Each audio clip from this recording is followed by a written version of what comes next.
What is going on, ladies and gentlemen? Tumbles Zeus here, bringing you another video, and today's video comes from a friend of mine. He asked me a question. He started his own YouTube channel very recently, and I'll link that probably on the screen and in the description down below if you want to go look at his channel. But he asked me a question like, Zeus, should I do shorter videos or longer videos? Which one works better for a small YouTuber, the YouTuber is just starting out, and maybe even in the future would I have to continue making videos if I decide to? And I was like, okay, I'll make a video on that. Totally fine. And if you guys have any videos you want me to make, just feel free to pose a question like, Zeus, can you show us how you make your thumbnails? And I'll be like, okay, I can do that. It's not very hard. So, feel free to ask me questions that you want me to make videos on. I love hearing feedback from you guys. So without further ado, let's jump into his question. So I had to think really hard about this because there are lots of variables that go into whether or not a channel should make shorter videos or longer videos, and that depends entirely on their audience, what they want to do, what point in YouTube they actually are in, and there's a whole bunch of different factors about whether or not you should do longer videos or shorter videos. So I'm gonna start off with longer videos. They're not bad videos, by any means that you've seen lots of channels do longer videos, and this tends to fall into the category of reviews, guides, tutorials, let's plays,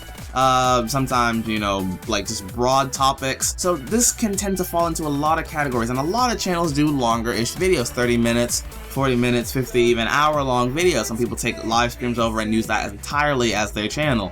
And I don't think that's a bad idea, I just think it's very hard to do, but that's just their opinion and what they want to do, and I'm totally fine with that. So there's a lot of things you can do in the longer video category. I also think it's a good way of getting to know somebody.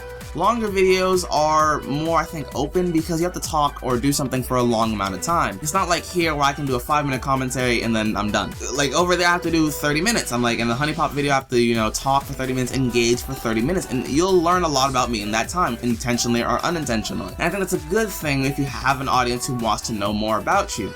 However, when you're starting off a channel, I don't know if that's the best thing for you. 30-minute videos tend to be a lot harder to watch. Not because they're bad videos, but because people just don't really have the time all the time to watch 30-minute videos. Think about it. 30-minute videos about as long as a TV show, a normal TV show. Not like The Walking Dead or Doctor Who, but a normal show, maybe on like Cartoon Network or wherever you're watching TV. It's about 30 minutes. And you're asking someone else to sit down and watch you for 30 minutes of their time. Whether they know you, whether or not you're a good channel or not, you're asking someone to take time out of their day for 30 minutes, mind you, half an hour, and give their attention solely to you. And that's a lot to ask. You might be like, that's really not a lot. It really is. When there's so much competition on YouTube, when there's so many people uploading content and people they could be watching over you, to ask someone to realistically watch 30 minutes of your content is a big, deal. It's a big responsibility on not only them, really, but you making the content, because you have to constantly make 30-minute videos, but on them to be like saying, oh, I have 30 minutes of content to watch. And that might seem like a good thing, like 30 minutes of content's amazing. Realistically, most people are not going to watch 30 minutes of content unless you're a bigger YouTuber. Bigger YouTubers can, they have that fan base built up, they can do longer videos, and people will tend to accept them. Yes, they'll lose viewers halfway through, but majoritively, they're still probably in the clear because most of their audience is more than willing to sit down and watch them talk or do something for 30 minutes.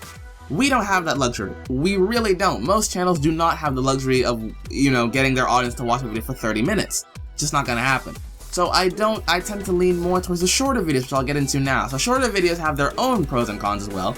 And one of the things I think that shorter videos do is, while they don't let you get to interact as much with the YouTuber, they still show off a lot of what a YouTuber can do in a very short amount of time. If a video is good in 5 minutes, that means you can probably depend on their longer videos to be just as good, if not better. Because you know that, okay, if I watch a 30-minute videos and there's constant static in the background, there's constant background noise, the video randomly glitches out every 10 seconds, you can probably guess they're not going to watch a 30-minute video of you doing that. They're probably not. But if you have a good short video, you kind of build up this dependency that your longer videos are going to be the same quality. Good videos, not shitty videos. And I think that's important for anybody to see, anybody to know that, they're going to be getting good quality content, and a 5-6 minute video is a great way of showing that off. You still get to do a lot of stuff in it. You can still do a bunch of things in 5 minutes. You can do funny moments in 5 minutes. You can do a commentary in 5 minutes. There's a lot of flexibility with it. However, the con comes, especially in gamers, a lot of games are not built for very short play sessions.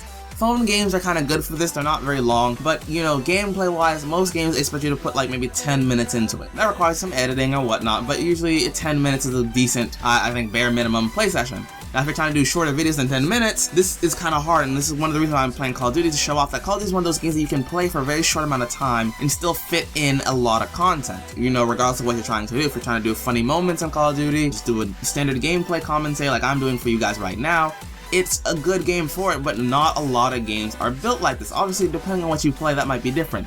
PC players have a large range of games to play, and so there is a bit more flexibility there. If you're playing on the new gen consoles, that's even less of a possibility because most games on the next gen consoles are for longer videos. Indie games are good for this. So there are good and bads to it. I think that majoritively I would stick, especially if you're a new YouTuber, stick with shorter videos. I think that would work better for smaller channels. Obviously you can disagree, feel free to leave that in the comments down below if you disagree with me entirely. But I think that shorter videos tend to work better for new channels starting out. Unless you're a Let's Play channel, obviously that's not going to work out for you. But I think majoritively I would say do shorter videos for when you start off, make sure you're good at what you do, and then start branching out into longer videos. So hopefully you enjoyed. Feel free to ask me any questions that you want to. Make sure to leave a like down below if you enjoyed the video or want to share it with your friends. Favorite it, do all that fun stuff, and subscribe if you really enjoyed. And I'll see you guys in another video. Zeus out.